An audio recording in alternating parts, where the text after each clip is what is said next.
Você já ouviu falar na expressão Manic Pixie Dream Girl? É um nome muito comprido, muito complicado, porque é uma expressão que veio lá dos Estados Unidos, mas ele fala de um tropo muito comum em filmes e que eu achava que já estava superado, que já era uma coisa do passado, e descobri recentemente que não. Se você não sabe do que eu tô falando, essa expressão Manic Pixie Dream Girl foi falada pela primeira vez por um crítico lá dos Estados Unidos, depois ele assistiu o filme Tudo Acontece em Elizabethtown. E ele usou essa expressão para falar de um tipo de personagem feminina, que é aquela mulher super excêntrica, agitada, aventureira, que só existe na mente de alguns diretores e escritores homens e que ela geralmente vai aparecer ali na história com o único objetivo de desenvolver o personagem masculino. Porque a primeira impressão pode ser de que essa é uma personagem muito interessante, afinal de contas ela é super excêntrica, ela faz coisas inesperadas, ela é cheia de energia, cheia de vida, e ela poderia de fato ser uma personagem incrível se a gente soubesse mais coisas sobre ela. Geralmente, essas personagens, como a personagem da Kristen Dunst em Tudo Acontece em Elizabethtown, elas são personagens que não são desenvolvidas, elas são rasas, unidimensionais, enquanto elas só estão ali realmente pra gente entender mais da vida do personagem masculino, do protagonista masculino, que geralmente é um cara bem chato, bem aleatório, que não tem nada de especial nele, mas por algum motivo que só Deus e os escritores e diretores entendem, essa mulher incrível se apaixona por ele. Outros filmes que tem esse tipo de personagem que você provavelmente pode reconhecer é Scott Pilgrim contra o Mundo, a gente tem a Ramona Flowers. Em 500 Dias com Ela, a gente tem a Summer. Em Brilho Eterno de uma Mente Sem Lembranças, a gente tem a Clementine, que inclusive comenta sobre isso, né? No filme, a personagem tem uma fala em que ela fala sobre não existir além da imaginação, né? Do imaginário do homem, que ela não é um clichê, ela não é um conceito. Só que ela acaba sendo no filme porque ela é muito pouco explorada. E aí, eu assisti no começo desse mês um filme que tem esse tipo de personagem, só que de um jeito ainda pior, porque além dela não ser desenvolvida, essa personagem principal, o autor ali, o roteirista, que também é o diretor, se aproveitou do sofrimento dela pra criar toda a narrativa. E na verdade eu resolvi fazer esse vídeo porque eu fiquei muito brava com o filme, eu tô brava com ele até agora, e eu estou falando do filme June e John, que chegou aos cinemas agora no Dia dos Namorados, 12 de junho, e ele é o mais novo filme do diretor Luc Besson, o diretor francês, né?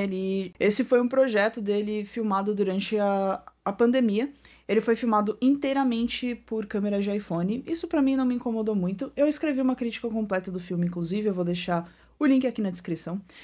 Mas um aspecto muito relevante do filme que me incomodou bastante foi essa personagem. Porque sabe quando você assiste uma coisa antiga e você fala, caramba, que doideira que isso um dia fez sentido.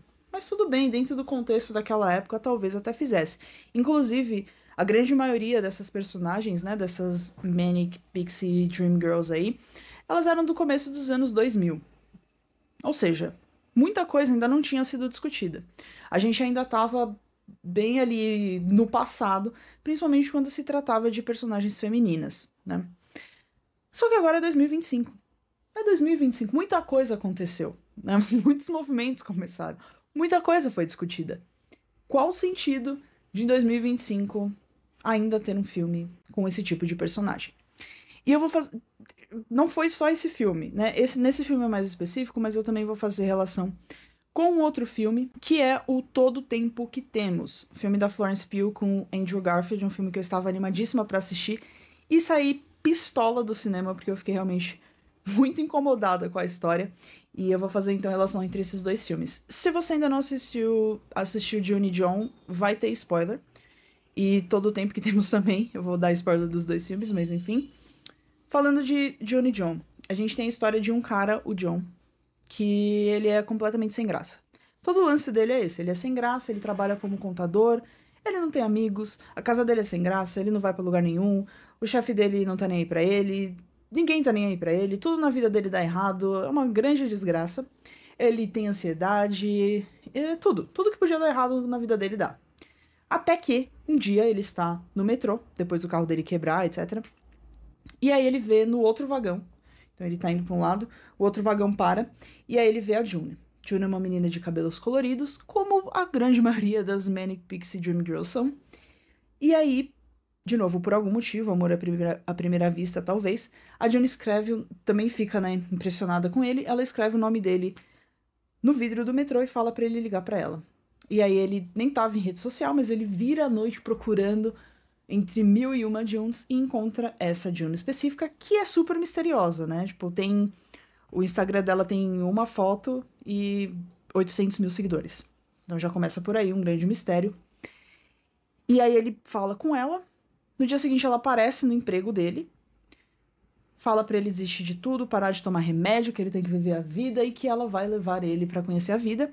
E aí ela tira uma arma da mochila dela e ameaça o chefe dele, rouba todo o dinheiro do cofre.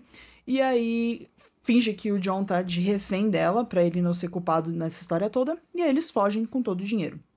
E aí começa um lance de perseguição, meio Bonnie e Clyde e tal. E aí, então, eles começam a fazer 1001 coisas, assim, insanas. E o que a gente descobre da June? Nada. Tudo é sobre o John. As coisas que estão acontecendo com o John, tudo que acontece em relação ao filme tem ele como foco. Até que um momento a gente descobre o quê? Um fato importante. A June conta pra ele que ela teve um sonho, ela é muito excêntrica. Então que ela teve um sonho em que ela ia morrer em 48 horas, ela viu o horário exato que ela ia morrer. Então ela quer fazer tudo antes de morrer. E eles fazem 1001 coisas, eles pulam de paraquedas e ela pula do nada sem instrutor. Eles se casam em Las Vegas, fazem de tudo. Até que a gente descobre em algum momento que a June tem um câncer terminal. Não teve nenhum indicativo disso antes. Isso não é desenvolvido, a gente não sabe o que aconteceu, a gente não sabe se ela tem família, se ela tem amigos, porque ela resolveu passar as últimas horas dela com um desconhecido que ela encontrou no metrô. A gente nunca sabe nada da June. E eu não sei se o objetivo do diretor com isso era fazer com que ela fosse uma personagem misteriosa pra gente. Não faz sentido, e isso acaba com o filme porque até aquele momento parecia que era um negócio meio onírico, assim, uma coisa meio lúdica, que ele imaginava essa menina que talvez não fosse real tudo aquilo, porque realmente umas coisas bem doidas acontecem. Mas aí a gente é trazido de volta pra realidade com o fato de que a June tem câncer terminal. E nada é explorado. Ninguém fala sobre isso, ele não fala com ela sobre isso. Então é assim, um fato completamente perdido ali no meio, e que ele fica tentando fazer a história, o Luc Besson, que é diretor e roteirista, fica tentando fazer a história pautada no sofrimento da June. Que é um negócio tão aleatório que a gente nem consegue ficar triste com ela, porque a gente não sabe nada sobre ela. Só que ela é meio doida até ali. E uma das questões muito relevantes quando a gente fala desse tropo, né, dessa menina excêntrica, é que muitas vezes elas estão flertando ali com o que parece ser uma questão de saúde mental mesmo. Mas que nada disso é falado sobre, né? Não se fala que ela tem um problema de saúde mental. Só o que fala é que ela é excêntrica, ela é doidinha, olha como ela é divertida. E aí esse ele ainda foi além e colocou um câncer terminal pra ela, que pra mim foi um grande absurdo. Uma coisa que poderia ter sido facilmente assim, poderia ter enriquecido a história e a personagem se ele tirasse um tempo do filme depois dessa descoberta e colocasse, por exemplo, algumas cenas com o ponto de vista da June, pra gente ter alguma coisa do passado dela, do que levou ela até aquele momento, né? Mas a gente não tem motivação nenhuma, como se realmente não importasse. Só o que importa é que ela salvou o John da vida sem graça que ele estava levando até ali. E aí, então, essa foi uma coisa que me deixou realmente muito brava, né? Que é claramente, assim, a escolha de usar o personagem masculino em detrimento do personagem feminino, e isso só deixa a história muito mais banal, realmente. Né? E eu fiquei muito chocada que em pleno 2025 um filme desse tem um financiamento e chega aos cinemas e que a pessoa, né, um diretor tem orgulho de mostrar isso pro público. Porque realmente parece que a gente não avançou nada e que esse é um filme que poderia ter sido lançado lá no começo dos anos 2000. E o outro filme que me deixou com essa mesma sensação, por motivos parecidos, foi esse filme Todo o Tempo que Temos, que é um filme da Florence Pugh e do Andrew Garfield. Eu tava muito animada porque eu adoro os dois. O filme é dirigido pelo John Crowley. E nesse filme, a gente tem esses dois personagens, e é muito engraçado que a gente tem o personagem do Andrew Garfield. Ele é um personagem que a gente vê pouco da vida dele sem a personagem da Florence Pugh. Então a gente não sabe nada dele em relação à vida profissional, em relação a amigos, só que a gente vê a vida dele no romance. Já na personagem da Florence Pugh, a gente vê muito mais da vida dela profissional. O que significa que a gente vê a parte da ambição, né? E ambição ainda, querendo ou não, é um assunto muito complicado quando a gente fala de mulheres, porque elas realmente costumam ser... Porque as mulheres costumam ser demonizadas quando elas são ambiciosas. E aí, nesse filme, isso acontece de um jeito muito horrível, porque, mais um spoiler, a personagem da Florence Pugh tem o quê nesse filme? Câncer terminal. Homem adora dar uma doença pra mulher no filme, pro homem ficar como um grande herói, um grande mártir. E esse filme faz isso de um jeito tão absurdo, porque o personagem do Andrew Garfield, ele não tem nenhuma ambição. Só o que ele quer é amar a Florence Pugh. Já ela quer muitas coisas. Ela é uma chefe de cozinha. Ela quer participar de uma competição na TV. Ela quer coisas além disso. E aí, só por isso, a gente já começa a ver a personagem dela meio como uma vilã. O que, por si só, já é uma coisa muito negativa. E o filme faz um negócio tão feio que ele tem essa questão, né, dela ser ambiciosa. E então a gente vê só o que o Andrew Garfield quer antes dela morrer, porque ela tem câncer, é casar. Ele quer muito casar. E ela quer casar, porque ela ama ele, mas ela também quer outras coisas. Ela quer se sentir satisfeita com a carreira dela, ela quer sentir que ela conquistou coisas, além do amor dele. Mas ela é pintada de uma forma horrível. Porque o tempo inteiro a gente vê ele desesperado, eu quero casar, eu quero ficar com você pra sempre, eu quero ter filhos. E ela meio que na defensiva, né? Ela dizendo, calma lá, vamos com calma, eu tenho outras prioridades. E isso, querendo ou não, gera no público esse sentimento de... Porque, primeiro, o público geral ama o homem dedicado, o homem apaixonado.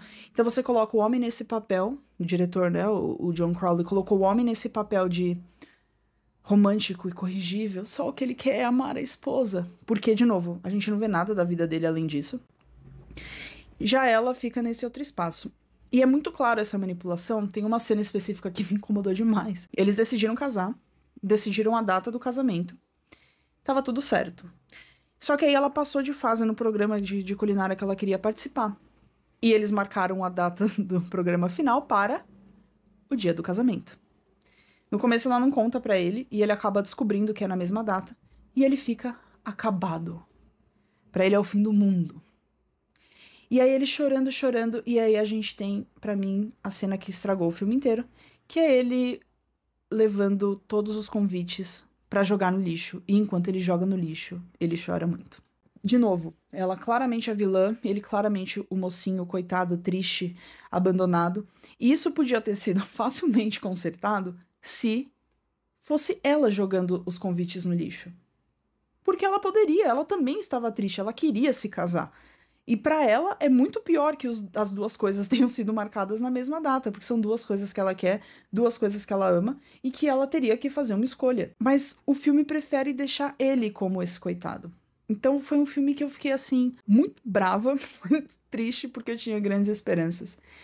E também foi um filme que eu fiquei pensando, cara, isso parece um filme dos anos 2000, que você quer falar, olha, o cara... E depois, no final, quando ela morre, ele fica cuidando da filha dele sozinha, outra coisa que filmes amam no geral. Então foi um filme que me deixou muito brava. Por outro lado, eu entendo que essa figura, né, desse eu não consigo, esse filme específico do Todo o Tempo que Temos, eu não consigo defender. Mas June e John, eu entendo essa mensagem, eu entendo o fascínio pela personagem esse tropo da Manic Pixie Dream Girl. Porque são personagens interessantes. E aí tem um filme específico que é um dos meus filmes preferidos de todos os tempos, que ele tem um personagem parecido com esse tropo, só que ele subverte. Esse filme se chama Esperando Bojangles, é um filme francês, eu assisti na Mostra de Cinema Francês aqui em São Paulo alguns anos atrás, esperando nada, e esse filme entregou tudo. É um filme dirigido pelo Régis Ronsard, eu provavelmente pronunciei isso horrivelmente, mas ele é um diretor francês, e ele é um filme inspirado num livro sobre um casal. O filme é contado mais ou menos focado no filho desse casal, mas porque é um casal completamente doido, os dois. Eles, bem nesse tipo, sabe, de pessoas excêntricas, os dois são assim. Então não tem essa questão de um salvou o outro, é mais duas loucuras se encontrando. mas eles são excêntricos, são doidos, eles têm um pavão de estimação, eles dão festas mirabolantes, é muito legal, mas o que ele faz de melhor é explorar a personagem feminina, porque ela de fato tem uma doença mental, que é um histórico familiar, e o filme mostra muito bem a dificuldade dela e do marido de lidar com essa situação, como isso afeta a parte, o lado negativo disso, né? Porque tem o lado positivo, visto de fora, que é eles serem animados e fazerem festas, porque realmente é uma questão de, esse manic, né, do tropo, é de mania, de você ter altos e baixos, um abismo entre os altos e baixos, sabe? O alto é muito alto, o baixo é muito baixo. E no filme a gente vê isso, porque ela passa por todas essas situações, e isso é muito explorado de um jeito muito sensível, muito bonito. É um filme belíssimo. Eu nem vou dar spoiler, porque eu realmente queria que todo mundo assistisse. Eu acho que ele tá disponível para aluguel digital.